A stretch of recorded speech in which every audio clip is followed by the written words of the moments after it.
মানুষ কতটা অসহায় হলে আসলে এই অবস্থায় রিক্সা চালাইতে পারে বা রিক্সা নিয়ে বেরোতে পারে বাসা থেকে। তো আসলে আমার মাথায় কাজ করতেছে না। তো আজকে আমি বংশালে আসছি আমার ওয়ার্কশপে পার্টস নেওয়ার জন্য। তো আমি দেখতে পেলাম রাস্তায় একটা অসহায় রিক্সা চালক ঠিক এরকম ভাবে হাঁটতেছে। তো তার সাথে একটু কথা বলে দেখি ওনার রিক্সার সমস্যাটা কি। কি হয়েছে মামা? দেখি সার্জেনে কান্দি তার ছিঁড়া লাইছে সার্জেনে না?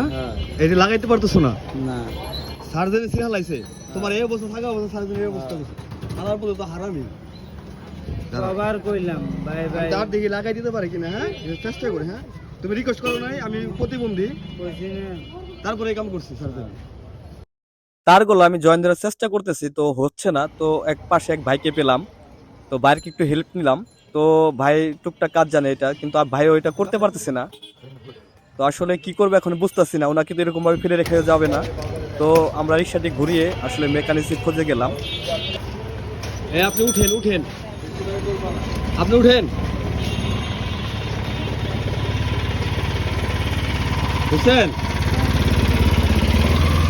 ওনার বাসায় বউ আছে, বাচ্চা আছে। তো উনি কিন্তু চাইলে পারতো ভিক্ষা করে খাইতে, কিন্তু না, উনি একটা কর্ম করে খাচ্ছে। এটা ভালো একটা দিক। আমি সার্জেনদেরকে বলতে চাই, আসলে ঢাকা শহরে এরকম প্রতিবন্ধী রিক্সা চালক অনেক হাজার হাজার আছে।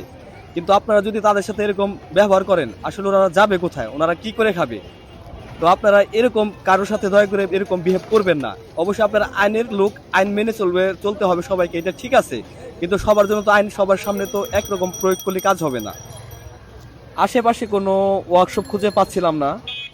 তো প্রায় 1-1.5 কিলোমিটার পরে আর কি ওয়ার্কশপ, তো ওখানে নিয়ে যেতে হবে রিক্সাটাকে। তো এরকম ভাবে তো ওনাকে রেখে যায়, আসলে ওনাকে হেল্প করার মতন কেউ নাই, কারণ ঢাকা শহর অনেক স্বার্থহীন ঢাকা শহর। তো দেখা যাচ্ছে প্রায় আমরা 2 কিলোমিটার এরকম ভাবে ধাক্কিয়ে নিয়ে তো ফাইনালি একটা আমরা ওয়ার্কশপ পেলাম। তো এখান থেকে আমরা ওয়ার্কশপে ঠিকঠাক করে ওনাকে বিদায় করে দিলাম। আমাদের সবার উচিত আশেপাশে যদি কেউ এরকম বিপদে পড়ে তাদেরকে হেল্প করার। তো সবাই ভালো থাকবেন, সুস্থ থাকবেন। আসসালামু আলাইকুম।